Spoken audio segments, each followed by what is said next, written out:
Hello friends, good morning. നമ്മുടെ real T സീരിയലിലേക്ക് എല്ലാവർക്കും സ്വാഗതം. അങ്ങനെ സച്ചിയും രേവതിയും അവിടെ സംസാരിച്ചുകൊണ്ടിരിക്കുക. അപ്പോൾ രേവതി പൂമാല കെട്ടിക്കൊണ്ടിരിക്കുകയാണല്ലോ. ഈ പൂമാല കെട്ടിക്കഴിഞ്ഞിട്ട് എന്നാ പരിപാടിയെന്ന് സച്ചി ചോദിച്ചു. എന്താ സച്ചേട്ടൻ ഉദ്ദേശിച്ച്? അല്ല, ഇനിയിപ്പോൾ തുടയ്ക്കാനോ തൂക്കാനൊക്കെ ഉണ്ടോയെന്ന് അറിയാനാന്ന് പറയുമ്പോൾ എനിക്ക് കാര്യം മനസ്സിലായി. സച്ചേട്ടൻ പോയി കിടക്കാൻ നോക്കാൻ പറഞ്ഞു രേവതിയെ. അപ്പോൾ എനിക്ക് തന്നെ കിടന്ന് ഉറക്കം വരത്തില്ല എന്ന് പറഞ്ഞു സച്ചി. എന്ന് മുതലാണാവോ എങ്ങനെയൊക്കെ? അത് പിന്നെ പൂവിൻ്റെ മണമുള്ളൊരു പെണ്ണ് ദാ ഇവിടെ ഇങ്ങനെ കയറി അങ്ങ് പറ്റി, അതിന് ശേഷം അങ്ങനെയെന്നൊക്കെ പറഞ്ഞു. അത് കേട്ടപ്പം അപ്പോൾ പെണ്ണ് അവിടെ തന്നെ ഉണ്ടല്ലോ അല്ലേ, ഒറ്റയ്ക്കല്ലല്ലോ, മതി പോയി കിടന്നുറങ്ങാൻ നോക്കാൻ പറഞ്ഞു രേവതി. അങ്ങനെ സച്ചിയെ ഉന്തേ തള്ളി വിടുവാണ്. തർക്കുത്തരവാ എന്നൊക്കെ പറഞ്ഞു.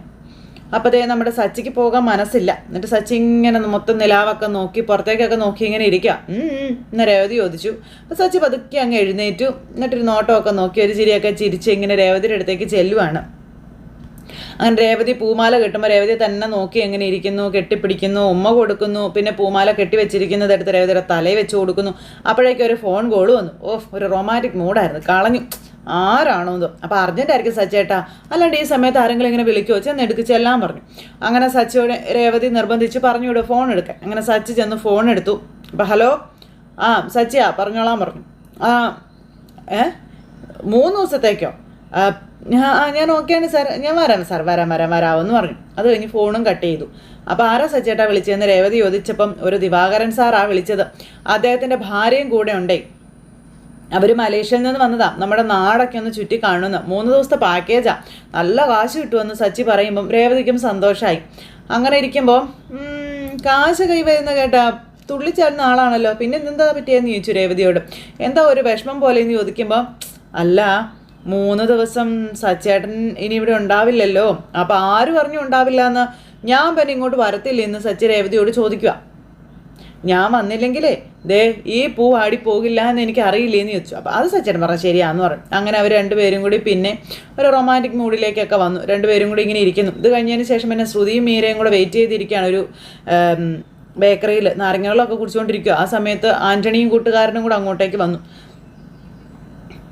എന്തിനാ എന്നെ കാണണമെന്ന് പറഞ്ഞതെന്ന് ആൻ്റണി ചോദിക്കുമ്പോൾ, ശരത്തിൻ്റെ വീഡിയോ റിലീസ് ചെയ്തത് നീയല്ലേ എന്ന് ഇങ്ങനെ ചോദിക്കുകയാണ് ശ്രുതി. അപ്പോൾ അതേന്ന് ആൻ്റണി പറഞ്ഞു. നീയാണത് ചെയ്തതെന്ന് സച്ചിക്കും രേവതിക്കും സംശയമുണ്ടെന്ന് പറയുമ്പോൾ ഒരു ചിരി ആൻ്റണിക്ക്, ഒരു പുച്ഛഭാവം. സച്ചിയെ നിനക്ക് അറിയാവുന്നതാണല്ലോ, അവൻ വെറുതെ ഇരിക്കത്തൊന്നും ഇല്ലയെന്ന് പറഞ്ഞു. അവൻ നിൻ്റെ പുറകെ തന്നെ ഉണ്ടാകുമെന്ന് പറഞ്ഞു. നീ ഒന്ന് ശ്രദ്ധിക്കുന്നത് നന്നായിരിക്കും കേട്ടോ എന്നും പറഞ്ഞു. അപ്പം അതൊക്കെ നീ വിട്, ഞാനാണത് പുറത്ത് വിട്ടതെന്ന് അവന് തെളിയിക്കാനൊന്നും പറ്റത്തില്ല എന്നും അവൻ പോയിട്ട് വരട്ടെ, എന്ത് വേണമെന്ന് എനിക്ക് അറിയാമെന്ന് പറയുവാണ് ആൻ്റണി. അപ്പോൾ നവീൻദാസ് ഇപ്പോൾ ജീവനോടെ ഉണ്ടോ അതോ മരിച്ചു പോയോ എന്ന് മീര ചോദിക്കുക കേട്ടോ. ചികിത്സ കഴിഞ്ഞ് ഞാൻ അവൻ്റെ നാട് കടത്തി, അവൻ്റെ ശല്യമൊന്നും ഇനി ഉണ്ടാവത്തില്ല, നിങ്ങൾ പേടിക്കൊന്നും വേണ്ട എന്ന് ആൻ്റണി പറയണം. എന്നിട്ട് ആൻ്റണി ഇങ്ങനെ ശ്രുതിയെ നോക്കുക. ഇത് ചോദിക്കാനാണോ നീ എന്നെ കാണണമെന്ന് പറഞ്ഞു എന്ന് ചോദിച്ചു. അതൊന്നും അല്ല, എനിക്ക് നിൻ്റെ ഒരു ഹെൽപ്പ് വേണമായിരുന്നു എന്ന് പറഞ്ഞു. അതെ, ഞങ്ങളൊരു വീട് വാങ്ങിക്കാൻ വേണ്ടി പ്ലാൻ ചെയ്തിരുന്നു. അതിനുവേണ്ടി 30 ലക്ഷം രൂപ അഡ്വാൻസും നൽകി. ഞങ്ങൾ ക്യാഷ് നൽകിയവർ ഒരു ഫ്രോഡായിരുന്നു എന്ന് പറഞ്ഞു. അപ്പോൾ ആൻ്റണി ഇങ്ങനെ നോക്കുക കേട്ടോ. അപ്പോൾ അവൻ വാടകയ്ക്ക് താമസിച്ചിരുന്ന വീട് സ്വന്തം വീടാണെന്നും പറഞ്ഞാണ് ഞങ്ങളുടെ കയ്യിൽ നിന്ന് ക്യാഷ് വാങ്ങിച്ചത്. അപ്പോൾ 30 ലക്ഷം രൂപയോ? ആ കാശുമായിട്ട് അവൻ മുങ്ങി, ഇപ്പോൾ എവിടെയുണ്ടെന്നൊന്നും അറിയില്ല, ഒരു സൂചനയും ഇല്ല എന്നുള്ള കാര്യം മീരയും പറയാം. നീ അവനെ ഒന്ന് അന്വേഷിച്ച് കണ്ടെത്തി തരണം, കാശൊന്ന് തിരികെ വാങ്ങിച്ചും തരണമെന്ന് പറഞ്ഞു. അപ്പം നീ വിചാരിച്ചാൽ അത് നടക്കും, എന്നെ ഒന്ന് സഹായിക്കണമെന്നൊക്കെ ഇങ്ങനെ പറയുന്നത് കേട്ടപ്പം അവനെക്കുറിച്ചൊരു സൂചന ഇല്ല എന്നല്ലേ പറഞ്ഞത്. അവൻ്റെ ഫോട്ടോ വല്ലതും ഉണ്ടോ കയ്യിൽ? അപ്പോൾ ഫോട്ടോ ഇല്ല. അവനെ ആദ്യം ഞങ്ങളൊരു 5 ലക്ഷം രൂപ നൽകിയതേ ഇവിടെ അടുത്തുള്ള ഒരു ദേവീക്ഷേത്രത്തിൽ വെച്ചാണെന്നും പിന്നെ ക്ഷേത്രത്തിനകത്ത് CCTV ക്യാമറയിൽ ഞങ്ങൾ അഡ്വാൻസ് കൊടുത്തത് റെക്കോർഡായിട്ടുണ്ടാകുമെന്നുള്ള കാര്യവും ശ്രുതി ഇവനോട് പറഞ്ഞു കൊടുക്കണം. ആ വീഡിയോ നീ എങ്ങനെയെങ്കിലും ഒന്ന് വാങ്ങിക്കണം, എന്നിട്ട് അതിൽ നിന്ന് അവൻ്റെ ഫോട്ടോ എടുക്കണമെന്ന് പറഞ്ഞു. ശരി, ഞാൻ ചെയ്യാം, പക്ഷേ എനിക്ക് കാശ് തരണമെന്ന് പറഞ്ഞു. അപ്പോൾ ശ്രുതി ഇങ്ങനെ നോക്കുക, മീരയും അങ്ങോട്ടും ഇങ്ങോട്ടും നോക്കുന്നു. അപ്പോൾ എത്രയും നിനക്ക് വേണ്ടതെന്ന് ചോദിച്ചു. കിട്ടുന്ന കാശിൻ്റെ 6% പുറത്തു നിന്നുള്ളവരിൽ നിന്ന് വാങ്ങിക്കുന്നത്. നീ എൻ്റെ ഒരു റെഗുലർ കസ്റ്റമർ ആയതുകൊണ്ട് കണക്കൊക്കെ ഞാൻ പിന്നെ പറയാമെന്ന് പറഞ്ഞു. കണ്ടീഷൻ എനിക്ക് മസ്റ്റാ, അതെനിക്ക് കിട്ടിയിരിക്കണം. ഓക്കെ ഞാൻ തരാമെന്ന് പറഞ്ഞു. അങ്ങനെ ആ വഴിക്ക് നമ്മുടെ ആൻ്റണിക്ക് കാശ്. ആൻ്റണി അങ്ങനെ വാക്കും പറഞ്ഞ് അവിടെ നിന്ന് പോവുക. ആൻ്റണി അങ്ങ് പോയി കഴിഞ്ഞപ്പോഴത്തേക്കും ശ്രുതി കുറച്ച് ആശ്വാസത്തിലിരിക്കുന്നു. പിന്നെ കാണിക്കുന്നത് നമ്മുടെ സച്ചി ആ സാറിനെയും ചേച്ചിയെയും കൊണ്ട് നാടൊക്കെ ചുറ്റി കാണിക്കും. അങ്ങനെ പണ്ടത്തെ നാടിനെ പറ്റിയുള്ള കാര്യങ്ങളൊക്കെ ആ ചേട്ടൻ ഇങ്ങനെ പറയുമ്പോൾ സച്ചി അത് ഇപ്പോൾ വന്ന മാറ്റങ്ങളെ പറ്റിയൊക്കെ തിരിച്ചും പറയുവാണ്. മക്കളുടെ കാര്യമൊക്കെ ചോദിച്ചു. അപ്പോൾ മക്കൾ 2 പേരാണ്, അവർ UK-ലും ഒക്കെ സെറ്റിൽഡ് ആണ് തുടങ്ങിയ കാര്യങ്ങളൊക്കെ ഇങ്ങനെ അദ്ദേഹം പറയാം. അപ്പോൾ നോർത്ത് ഇന്ത്യ ഒക്കെ കറങ്ങി ഒന്ന് വീട്ടിൽ പോകണം എന്നാണ് ഞങ്ങൾ ആഗ്രഹം എന്ന് പറഞ്ഞു. അപ്പോൾ മക്കൾക്ക് വേണ്ടി ഇത്രയും കാലം നിങ്ങളൊക്കെ ജീവിച്ചില്ലേ സാർ, ഇനി നിങ്ങൾക്ക് വേണ്ടി ജീവിക്കേ എന്നൊക്കെ സച്ചി ഇങ്ങനെ അവർക്ക് പറഞ്ഞു കൊടുക്കും കേട്ടോ. അപ്പോൾ അതൊക്കെ കേട്ടപ്പം ശരിയാട്ടോ മോൻ പറഞ്ഞതെന്ന് പറഞ്ഞു. അല്ല മലേഷ്യയിൽ സാർ എന്താ ചെയ്യുന്നതെന്ന് ചോദിച്ചു. അപ്പം ബിസിനസ്സാണെന്ന് പറഞ്ഞു. ചെറിയ രീതിയിൽ തുടങ്ങിയതാണ്, പടിപടിയായി വളർന്നു എന്ന് അദ്ദേഹം പറയണം. ഇപ്പോൾ വലിയ നിലയിലായി. നേരായ വഴിയിലൂടെ കഠിനാധ്വാനം ചെയ്ത് മുന്നോട്ട് പോയാൽ വിജയം നമുക്ക് ഉറപ്പാന്നൊക്കെ പറഞ്ഞു. അപ്പോൾ അത് സാറ് പറഞ്ഞ കറക്റ്റ് കേട്ടോ. എൻ്റെ അച്ഛനും ഇങ്ങനെ തന്നെയാണ് പറയാറ്, ഞാനും അങ്ങനെയൊക്കെ തന്നെയാണ് ജീവിക്കുന്നതെന്ന് സച്ചി ആ സാറിനോട് പറയാം. മലേഷ്യക്കാരനാണ് വന്ന് കയറിയിരിക്കുന്നത്, അവിടെയും ശ്രുതിക്ക് പണിയായി. അപ്പോൾ ഒന്നിൻ്റെ ജോലിയൊക്കെ എങ്ങനെ പോകുമെന്ന് ചോദിച്ചു. ഇത് വാടക കാറാണോ എന്ന് ചോദിച്ചു. അപ്പം അല്ല സാർ, ഇതെൻ്റെ സ്വന്തം കാറാ, 2 കാറുണ്ട് എനിക്കെന്ന് സച്ചി ഇങ്ങനെ പറയാം. അപ്പോൾ അവരത് കേട്ടുകൊണ്ട് അങ്ങനെ ഇരിക്കുന്നു. ഇവിടെ അടുത്ത് എവിടെയെങ്കിലും ക്ഷേത്രം ഉണ്ടോ എന്ന് ചോദിച്ചു. ഇന്ന് ഞങ്ങളുടെ വെഡിങ് ആനിവേഴ്സറിയാണ്, അപ്പോൾ ഒന്ന് ക്ഷേത്രത്തിൽ പോകണമായിരുന്നു എന്ന് പറഞ്ഞപ്പം അയ്യോ ആണോ, അപ്പോൾ പിന്നെ 2 പേർക്കും വിവാഹ വാർഷികാശംസകൾ കേട്ടോ എന്നും. അപ്പോൾ താങ്ക്സ് മോനെ എന്നൊക്കെ ചേട്ടൻ. ഇവിടെ ഒരു അടുത്ത ദേവീക്ഷേത്രമുണ്ട്, നമുക്ക് അവിടെ പോകാമെന്ന് പറഞ്ഞു. എനിക്ക് അറിയാവുന്ന ഒരു ക്ഷേത്രമാണ്. എൻ്റെ ഭാര്യയുടെ അമ്മയ്ക്ക് അവിടെ ഒരു പൂക്കടയുണ്ടെന്നും എൻ്റെ ഭാര്യയ്ക്കും പൂക്കച്ചവടമാണ് ജോലി എന്നൊക്കെ സച്ചി ഇങ്ങനെ പറഞ്ഞു കേട്ടോ. ആണോ എന്നൊക്കെ പറഞ്ഞ് അവരിയ്ക്കുന്നു. സച്ചി എന്നിട്ട് അവരെയും കൊണ്ട് ആ അമ്പലത്തിലേക്ക് പോണു. അപ്പോൾ രേവതി അവിടെ ഇരുന്ന് മാല കിട്ടും. അപ്പോൾ സച്ചി രേവതിയെ വിളിച്ചു. സച്ചിയുടെ പറയാൻ പറഞ്ഞു. അന്നേരം രേവതി നീ എവിടെയാ ഉള്ളതെന്ന് ചോദിച്ചു. അപ്പം ഞാൻ അമ്മയുടെ കടയിലുണ്ടല്ലോ, അമ്മയെ സഹായിക്കാം. അതെ, ട്രിപ്പ് പോകാൻ വേണ്ടി രാത്രി എന്നെ വിളിച്ചിരുന്നില്ലേ ആ സാറും ഭാര്യയും, ഇപ്പം എൻ്റെ കാറിലുണ്ടെന്ന് പറഞ്ഞു. അവരുടെ വെഡിങ് ആനിവേഴ്സറി ആയിരുന്നു. ക്ഷേത്രത്തിൽ അവരുടെ പേരിൽ ഒരു പ്രത്യേക പൂജ നടത്തണേ, അതിന് വേണ്ടെന്നൊക്കെ നീ ചെയ്യുക, തിരുമേനിയെ കണ്ടെന്ന് പറയാനൊക്കെ സച്ചി പറയാം. അപ്പോൾ അവരിങ്ങനെ നോക്കാം. അപ്പോൾ അവരുടെ പേരും നക്ഷത്രമൊക്കെ എനിക്ക് നയിച്ചതാ, ഞാൻ വേണ്ടതൊക്കെ ചെയ്തോളാമെന്ന് പറഞ്ഞു. അപ്പോൾ ഞാൻ അയച്ചു തരാം, ഞങ്ങളങ്ങോട്ട് വന്നുകൊണ്ടിരിക്കുകയെന്ന് പറഞ്ഞു. അപ്പോൾ ശരി ആയിക്കോട്ടെ എന്ന് പറഞ്ഞു. അതിനുശേഷം പേരും നാളും നക്ഷത്രമൊക്കെ ചോദിച്ചു, എല്ലാം കൊടുത്തു. അത് കഴിഞ്ഞ് പിന്നെ നമ്മുടെ ശരത്ത് ക്ലാസ് കഴിഞ്ഞ് കടയിലേക്ക് വരുന്നു. അപ്പോൾ അമ്മ കുറച്ച് പൈസ എടുത്ത് മോന് കൊടുത്തു. എനിക്ക് വേണ്ട, എൻ്റെ കയ്യിലുണ്ടാമെന്ന് പറഞ്ഞു. അപ്പോൾ ഇത് നീ വെക്കടാ, എന്തെങ്കിലും ആവശ്യം വരുമെന്നും പറഞ്ഞ് ഇങ്ങനെ നിർബന്ധിച്ച് ശരത്തിൻ്റെ കയ്യിലേക്ക് കൊടുക്കുക കേട്ടോ.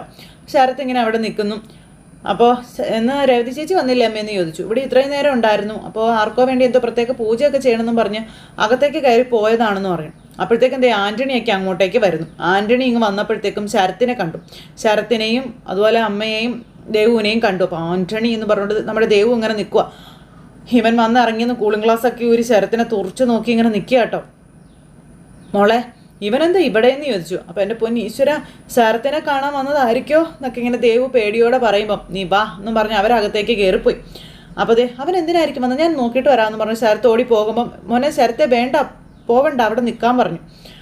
നിനക്ക് കോളേജിൽ പോകാൻ സമയമായില്ലേ, നീ പോകാൻ നോക്കിയെന്ന് പറഞ്ഞുകൊണ്ട് ദേവു. എന്നിട്ട് ശരത്തിനെ അങ്ങോട്ട് വിട്ടില്ല. അവൻ എന്തിനാ വന്നതെന്നൊന്നും അറിയണ്ടേ, അവൻ എന്തിനു വന്നതാണെങ്കിലും നമുക്ക് പ്രശ്നമില്ല, നീ അതൊന്നും നോക്കണ്ട, നീ പൊയ്ക്കേപ്പോ എന്ന് പറഞ്ഞ് നിർബന്ധിച്ച് അമ്മ ശരത്തിനെ പറഞ്ഞു വിട്ടു. ഈ സമയത്ത് അവിടുന്ന് ഒരു ചേട്ടൻ ഇങ്ങനെ ഇറങ്ങി വരുന്നു. അപ്പോൾ ആ ചേട്ടൻ്റെ അടുത്തേക്ക് ആൻ്റണിയൊക്കെ ചെല്ലും. അപ്പോൾ വിശ്വനാഥൻ എന്ന് പറയുന്ന ആൾക്ക് ഈ ക്ഷേത്രത്തിൽ വെച്ച് 5 ലക്ഷം രൂപ വീട് വയ്ക്കുന്നതിന് അഡ്വാൻസ് കൊടുത്തിരുന്നുവെന്നും അതിൻ്റെ CCTV ഫോട്ടേജ് ഒന്ന് വേണമായിരുന്നെന്ന് ആൻ്റണി പറയാം. അപ്പോൾ ആ ചേട്ടൻ ഇങ്ങനെ നോക്കി നിൽക്കുക കേട്ടോ. ഒരു കേസിൻ്റെ ആവശ്യത്തിനാണെന്ന് പറഞ്ഞപ്പോൾ അങ്ങനെയൊന്നും തരാൻ പറ്റത്തില്ല എന്ന് പറഞ്ഞ ചേട്ടൻ. പോലീസ് ഒന്ന് ചോദിച്ചാൽ കൊടുക്കാം, അല്ലെങ്കിൽ കോർട്ടിൽ നിന്ന് പെർമിഷൻ വേണമെന്ന് ചേട്ടൻ പറഞ്ഞു.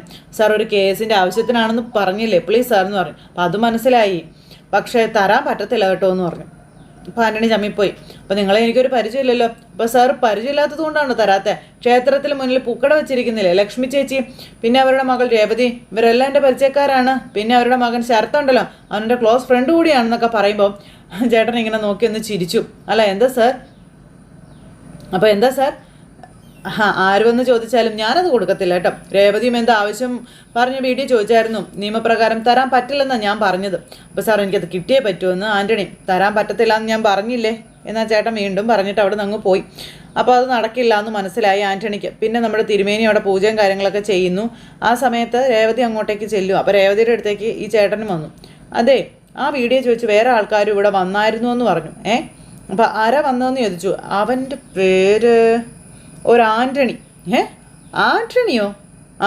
ആൻ്റണി അങ്ങനെയാ പറഞ്ഞത്. ഞാൻ തരില്ല എന്ന് പറഞ്ഞു എന്നുള്ള കാര്യം ചേട്ടൻ പറയാം. അപ്പോൾ രേവതിക്ക് മൊത്തത്തിൽ കൺഫ്യൂഷനായി. അങ്ങനെ നിൽക്കുമ്പോൾ ആ ചേട്ടൻ്റെ ഫോണിലേക്ക് ഒരു കോൾ വരും കേട്ടോ. ചേട്ടൻ ഫോൺ എടുത്തുകൊണ്ട് അങ്ങോട്ടേക്ക് പോയി. എന്നാലും ആൻ്റണി എന്തിനായിരിക്കും വന്നതെന്ന് ഓർത്ത് ശരത്ത് പുറത്ത് നിൽക്കുക. അപ്പോഴത്തേക്ക് രേവതി ശരത്തിൻ്റെ അടുത്തേക്ക് ചെന്നു.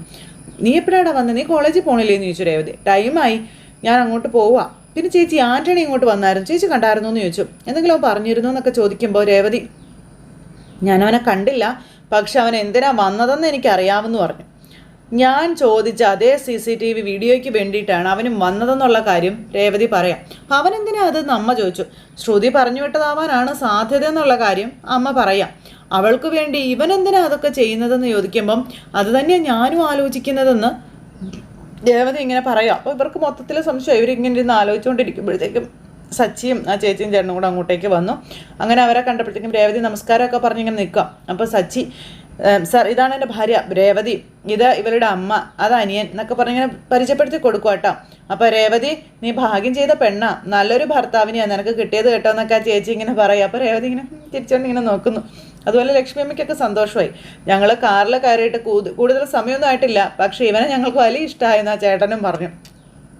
അപ്പോൾ അതാ സച്ചേട്ടൻ്റെ ഗുണം. സച്ചേട്ടൻ്റെ കാറിൽ ഒരു തവണ കയറിയവരെ പിന്നെ ഇദ്ദേഹത്തെ മാത്രമേ വിളിക്കാറുള്ളൂ എന്ന് രേവതി പറഞ്ഞു. കാറിൽ കയറിയവരെ വെറും യാത്രക്കാരായിട്ടല്ല സച്ചേട്ടൻ കാണാറ്, സ്വന്തക്കാരായിട്ടാണ് കാണുന്നതെന്നൊക്കെ പറയുക. മതി എന്നെ പുകഴ്ത്തിയത്, എല്ലാം റെഡിയല്ലേ എന്ന് ചോദിച്ചു. എല്ലാം റെഡിയാ, എല്ലാം ഓക്കെ ആണെന്ന് പറഞ്ഞു. അങ്ങനെ അതെല്ലാം പറഞ്ഞ് ഇവരെല്ലാവരും അകത്തേക്ക് കയറി പോണു. പിന്നെ കാണിക്കുന്ന ദേവിയുടെ നടയിൽ നിന്ന് ഇവർ പ്രാർത്ഥിച്ചു, അതുപോലെ തന്നെ പ്രസാദമൊക്കെ വാങ്ങിച്ചു. അങ്ങനെ അതെല്ലാം കഴിഞ്ഞു. ആ സമയത്ത് സച്ചി രേവതിയോട്, ഈ സാറും ആ മേഡുവേ മലേഷ്യക്കാരാണെന്ന് പറയാം, അപ്പോൾ ഇന്ത്യ മുഴുവൻ ചുറ്റിക്കറങ്ങാൻ വേണ്ടി വന്നതാ, നമ്മുടെ നാട്ടിൽ വന്ന സ്ഥിതിക്ക് നമ്മൾ വേണ്ടതെല്ലാം ചെയ്തു കൊടുക്കണ്ടേന്ന് ചോദിച്ചു സച്ചി. ഇപ്പോൾ അവർ നമ്മുടെ അതിഥികളാണെന്നും പറഞ്ഞു. അതെ, ഇന്ന് അവരുടെ വെഡിങ് ആനിവേഴ്സറി അല്ലേ, നമുക്ക് അവരെ വീട്ടിൽ കൊണ്ടുവച്ച് ഒരു വിരുന്ന് കൊടുത്താലോ എന്ന് ചോദിച്ചു. അപ്പം നല്ല കാര്യം തന്നെയാണ്, പക്ഷേ അവർ വരുമോ എന്ന് ചോദിച്ചു. വരുമെന്നേ, അവരെ കൂട്ടിക്കൊണ്ട് വരുന്ന കാര്യം ഞാൻ ഏറ്റു. അയ്യോ അതെ, അമ്മ വല്ല പ്രശ്നം ഉണ്ടാക്കിയാലോ എന്ന് ചോദിച്ചപ്പം അതൊക്കെ ഞാൻ അച്ഛനെ വിളിച്ച് പറഞ്ഞോളാം, അച്ഛൻ ഓക്കെ പറയുമെന്ന് പറഞ്ഞു. പിന്നെ അമ്മ ഒന്നും മിണ്ടാൻ പോകുന്നില്ല എന്ന് പറഞ്ഞു. അങ്ങനെ സംസാരിച്ചുകൊണ്ടിരിക്കുമ്പോൾ അല്ല, ഞാനത് ഓർത്തില്ല രേവതി, നീ ഓർക്കുകയും ചെയ്തല്ലോ എന്നൊക്കെ പറയാം. അപ്പം മലേഷ്യയിലെ ശ്രുതിയുടെ അച്ഛൻ്റെ അമ്മയുടെയും കാര്യം, അച്ഛൻ്റെ കാര്യം അത് രേവതി പറഞ്ഞു. ഇവർ വരുമ്പോൾ പാർലറടുത്ത് വീട്ടിൽ കാണുമല്ലോ ഇല്ലേ, അവളെ അപ്പോൾ ഇവരുടെ മുന്നിൽ പിടിച്ചു നിർത്തി എല്ലാം നമുക്ക് ചോദിക്കാമെന്ന് പറഞ്ഞു. അതെ, പാർലറടുത്ത് മലേഷ്യയിലായിരുന്നു, അവരുടെ അച്ഛൻ അവിടെ ഉണ്ടോ എന്നൊക്കെ നമുക്ക് അപ്പം അറിയാമെന്ന് പറഞ്ഞു. സത്യേ പുറത്തു വരും രേവതി എന്നും പറഞ്ഞുകൊണ്ട് ഇങ്ങനെ പറയപ്പോൾ സച്ചി പണി തുടങ്ങിക്കഴിഞ്ഞു. അങ്ങനെ നമ്മുടെ സച്ചിയും രേവതി അവിടെ നിന്ന് പോണു. ആ സാറും മേഡവും കൂടി അങ്ങോട്ടേക്ക് വരും. അപ്പോൾ സാറിനും മേഡത്തിനും ഇന്ന് പ്രത്യേകിച്ച് പരിപാടിയൊന്നും ഇല്ലല്ലോ അല്ലേന്ന് ചോദിച്ചു.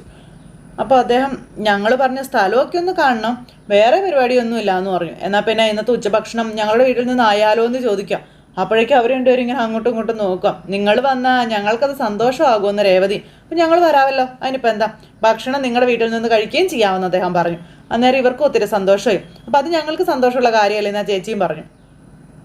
അങ്ങനെ വലിയൊരു ബോംബും കൊണ്ട് സച്ചി രേവതി വീട്ടിലേക്ക് പോവുക, ശ്രുതിക്ക് നേരെ എറിഞ്ഞ് പൊട്ടിക്കാൻ വേണ്ടി. അപ്പോഴത്തേക്ക് സച്ചി പറഞ്ഞു, ഞാനിവരെ സ്ഥലങ്ങളൊക്കെ കാണിച്ചിട്ട് ഉച്ചയ്ക്ക് വീട്ടിലേക്ക് കൂട്ടിക്കൊണ്ട് വരാൻ കേട്ടോ എന്ന് പറഞ്ഞു.